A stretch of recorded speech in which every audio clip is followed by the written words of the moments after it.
Imbere y'umutaga wo kuwa gatanu igenekerezo rya 4 Kigarama uno mwaka, umukuru w'inama nkenguzamateka Nyeniteka Emmanuel Sinzohagera yaragendeye komine Mpinga Kayove yo mu ntara ya Rutana kugira ngo aganire n'abatowe ku mitumba, abaserukira abandi mu buzi hamwe n'abaserukira amashengero kugira ngo baganire ku bijanye n'umutekano, iterambere n'imibano. Mwijambo yashikirije Nyeniteka Sinzohagera yabanje gushimira abenegihugu bo mu Rutana ko bitavye amatora igihugu giherutse gutunganya, aca yongera arakeza n'abatowe bose mu nzego zitandukanye.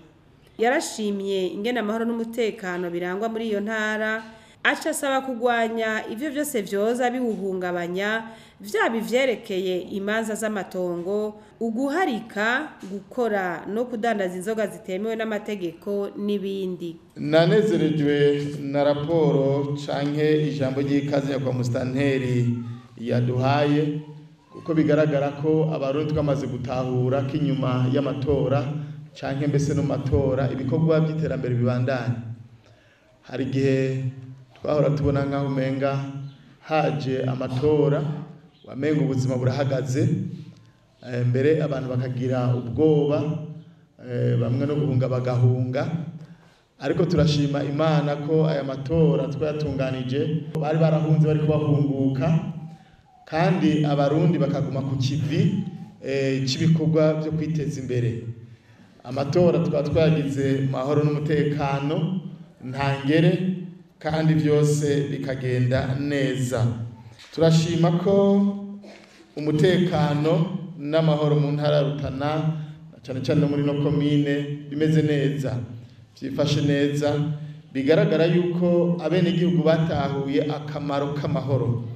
Hariho ariko bimwe bimwe bishobora gutuma biteza umutekano muke. Kimwe muri byo ni imanza z'amatongo, ugasanga by'ukuri abantu bariko barajyana, abantu bagapfa urubibe, cyangwa ugasanga hariho abagomba kunyaga amatongo y'abandi. Nubwo ya nyabune igerageza gukora kugira iteramire amahoro n'umutekano, urasanga icyo kibazo cy'amatongo cyama gitera uruhagarara mu kibano, ugasanga mbere n'abantu baricana, ugasanga n'ingorane. Ikindi nabonye aho nagenda ca nagiye ndumva bambarira ni ikibazo kijanye no guharika. Aha mu Rutana nibaza ko ivyo ntabihari, na cyane cyane muri Mpinga Kayove ntabihari. Inzoga zitemewe n'amategeko aha nibaza ko ngaha by'ukuri murabaza nta zihari, ariko ahandi twagiye turaca twasanze ari ibintu bimwe usanga bigenda biratosekaza amahoro n'umutekano aba ari aho hantu. Umukuru w'inama nkenguzamateka yasavye abaserukira abandi guhamagarira abo barongoye kwijukira ibikorwa vy'iterambere mu gukorera hamwe mu makoperative. Aca yongera asaba urongoye komine Mpinga Kayove gukurikirana neza ko amafaranga yahawe imitumba akoreshwa neza. Yahamagariye urwaruka kuja hamwe bagategura neza imigambi yo kwiteza imbere kugira ngo bazoshobore gusaba ingurane mu banki yo guteza imbere urwaruka BIJE. Aca anamenyesha kandi ko leta igiye gushiraho ibanki y'abakenyezi. Aca asaba ko nabo nyene boja hamwe bagategura imigambi kugira ngo bazoronke ingurane. Muri leta mvyeyi, leta nkozi irongowe na Nyiricubahiro General Major Evase Ndayishimiye, yifuza ko umunwa wose uronka icurya, hanyuma umufuko ukaronka ifaranga. Ivyo navyo nta kundi twobishikako atari ugukura amaboko mu mpuzu tugakora, kugira ngo umunwa uronke icurya, hanyuma umusesekara ushogwe ku isoko, umufuko nawe uronke ifaranga.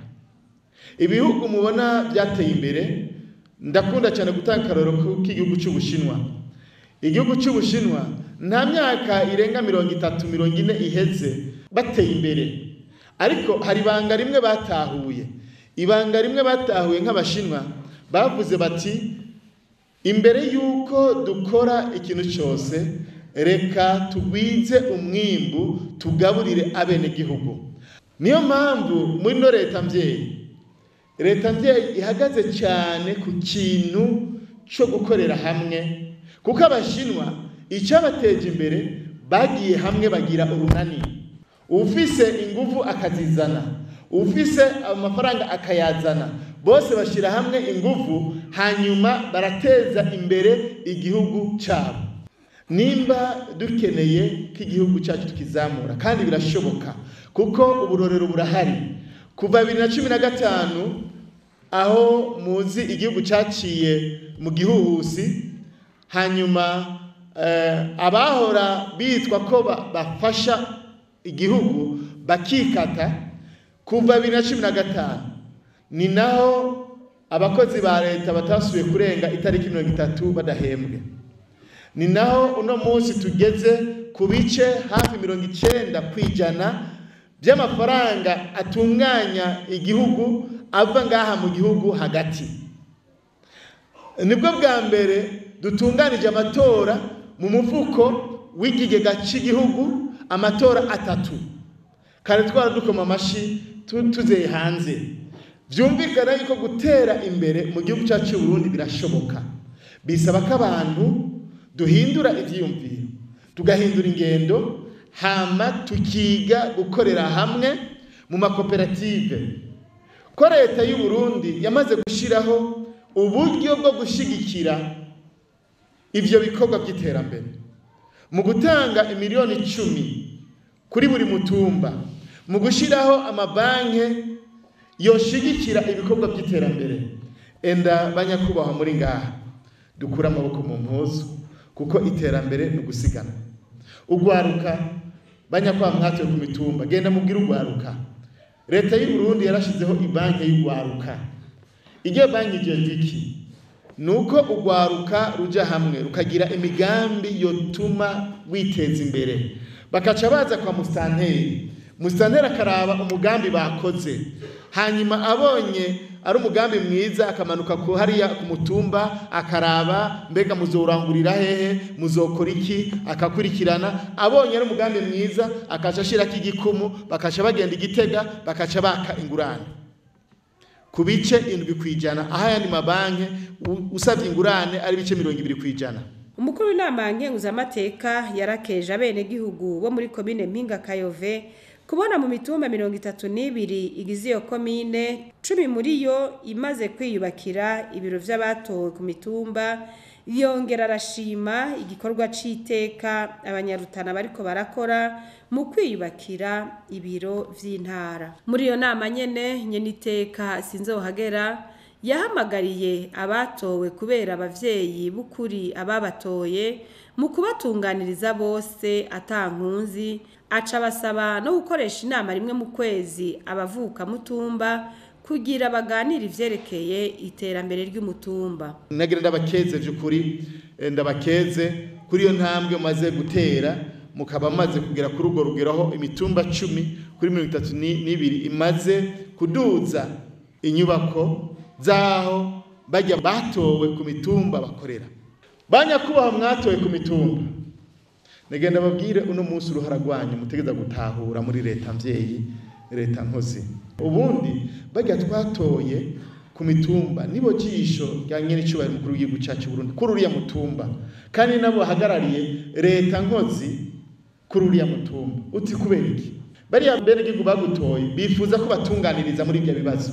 Mbega iyo umutekano uhungabanye, si umukuru w'umutumba atanga raporo? Mbega iyo imvura iguye ishuri rikaguruka, ninde atanga raporo? N'umukuru w'umutumba. Iyo urubura rubaye rwinshi imirima ikononekara, ninde atanga raporo? Si umukuru w'umutumba. Iyo bavuze ngo munyakwa musanda avuga ati turakeneye kumenya abantu aho nikora bo ku mitumba, ni bande batangiye raporo? Saba kuri mitumba. Iyo tuvuze duti ibarabara tegeza guca kuri umutumba, ni bande batunganya ibikorwa? Saba kuri mitumba. Byumvikana ko abakuru imitumba mwebwe muri ba byose, mujejwe byose. Muri leta mvyeyi banyakuba mwatoye ku mitumba, murakwiye gutahura ko muri abavyeyi koko babajya bene igihugu babatoye, babashize imbere kugira mu batunganirize. ubundi nta mwenegihugu muri leta mvyeyi akwiye kuza kw'ikomine kuza gusaba ijambo musitanteri, yoza gusaba ijambo kwa musitanteri ari wewe umuzanye umubwira ati nyakubahwa musitanteri, ikibazo yanduye carananiye, ni wewe ugishobora. Mu mpanuro yahaye abitavye iyo nama, umukuru w'inama nkenguzamateka yabahamagariye guhimiriza urwaruka, gukunda kwiga, kubandanya bikingira ikiza ca coronavirus no gukingira ibidukikije. Abo bari baserukiye abandi bararonse akanya ko gushikiriza imyitwarariko yabo yerekeye cane ivy'indero, inyubako rusangi zononekaye nk'amabarabara n'ibindi. Nyeniteka Sinzohagera aca arabitangira umuco.